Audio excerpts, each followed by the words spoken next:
Yeah, we want to get you into a clothing that really fits out here. These are wool tunics.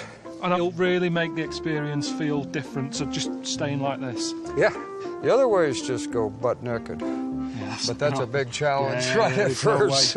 No way. Any sort of trousers, or is this it? Is this acting as I don't think you need trousers. Yeah, you want them nuts hanging down. And then these guys, thumb's gonna go. Yeah, there you go.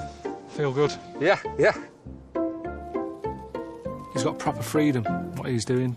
Does what he wants, wears what he wants. He doesn't have undies on or anything under that. He lets his bollocks swing. And he said, today's life is all about having your nuts squeezed, even with the clothing. And then you're just going to kip yourself up. But he's right. Even boxers without jeans on or anything, or them pants, I am feeling really free and relaxed, and I'm aware I've got bollocks there. Normally they're all crunched up. There's no movement like that, stressed. And at the end of the day, that's your core there, isn't it? That's me. That is me. And if they're not happy, the rest of it spreads out and the rest of me isn't happy. And that's what I'm doing today. I'm getting right back to basics here. You know, get off the chains. Don't be all sort of stressed out and tight and can't move. The clothing's all about freedom. Being aware of yourself, at one with nature. That's what's going on. 2000, I stepped away from the houses and the cars and stuff, left the light bulbs in the house, but I made a vow that I wasn't going to wear shoes. So let's get on and do some barefooting. If you think of a young child when they first begin to walk, they land in the front pad of their foot, and they walk with a very, very open heart, and it looks like this. It's called skipping. I've done that for years. I forgot how to skip. Because you do it when you're a kid, don't you? So Yeah, naturally, yeah. I'm just do a lightly, I just go. There you go, there you go. Look at you. Don't wear shoes, get out there, wake them up, wake your feet up. Underfloor heating we've got at home. My feet love them. Now it's like I've kicked them out and they're roughing it. They're going, what's going on? It's like, wake up, get moving. You know, I've spoilt them. And spoiling anything isn't good, is it? Because then they forget what they're meant to be doing. It'd make sport more interesting, wouldn't it? Do you know what I mean? 100-metre dash, like that. Yeah.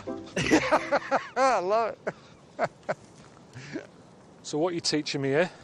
Well, we're going to get into sticking.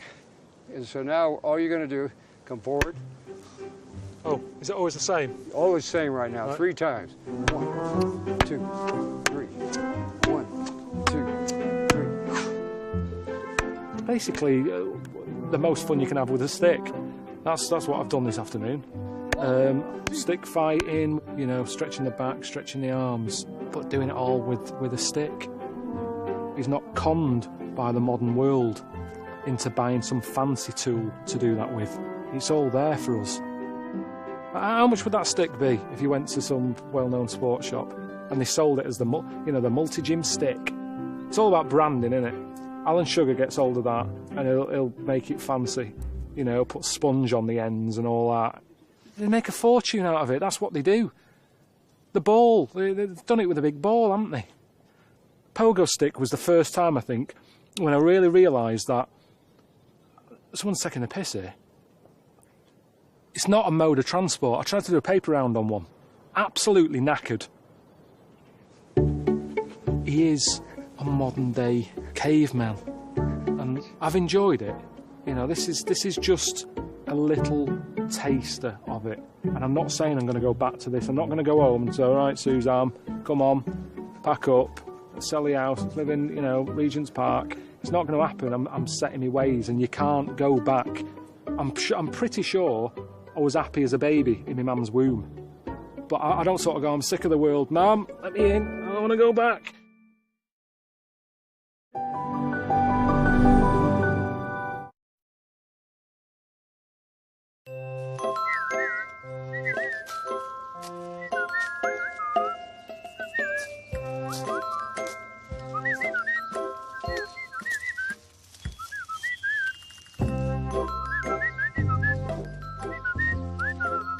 whistling is happy.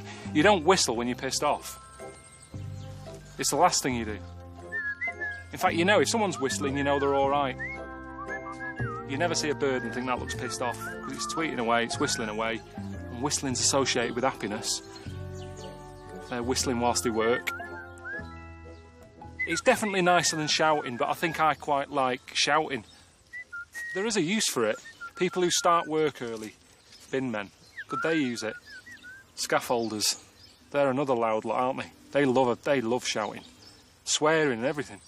At least it could have swear words with this, and little kids probably wouldn't know. It could be like a scaffolding language, so they could have F and Jeff all they like, without mothers like that covering up the kids' ears.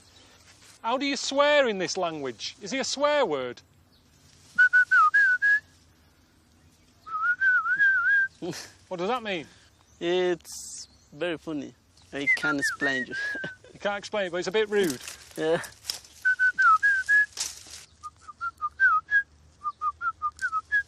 I'd just go, what's a right dickhead?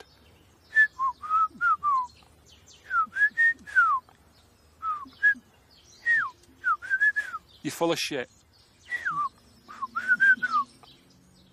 Because I think that's all they're doing. I think they're following doing a bit of Spanish, but just whistling it. Oh, fuck this. I do need it. I need to get annoyed, but maybe if I learnt it proper, I'd come up with loads of other words that I like a bit more, like, you know. That sounds a bit more angry. Like, what the fuck are you doing?